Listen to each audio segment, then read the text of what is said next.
WHO announces the development of new guidelines for lenacapavir and updated HIV testing guidelines. WHO is convening a Guideline Development Group, GDG, for the development of new guidelines on the use of injectable lenacapavir as pre-exposure prophylaxis, PrEP, for HIV, and the optimization of HIV testing services for long-acting prevention products.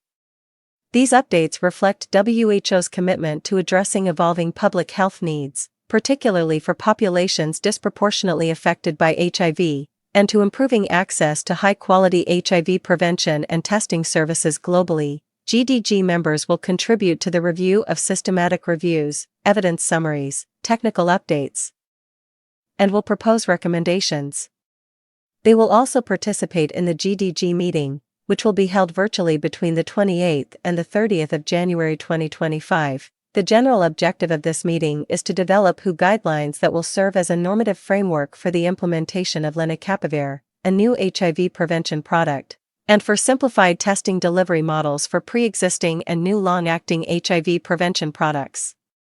Specific objectives include to evaluate the efficacy, safety, and acceptability of injectable lenacapavir as an additional PrEP option for populations at substantial risk of HIV infection, supporting a recommendation for its use within combination HIV prevention approaches, and to provide evidence-based guidance on HIV testing protocols for individuals using long-acting PrEP options, including lenacapavir, covering initiation, continuation, and discontinuation, with considerations for implementation in low-resource settings. Guideline Development Group composition.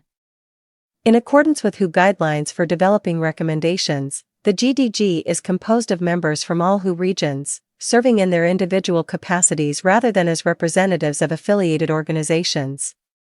GDG members were selected by WHO technical staff based on their technical expertise, their role as end users, e.g., program managers and healthcare providers, and their representation of affected communities.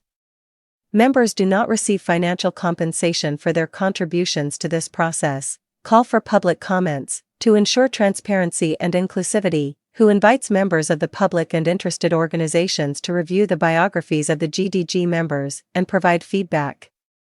Comments can be submitted via email to hiv-aids@who.int by latest January 20, 2024.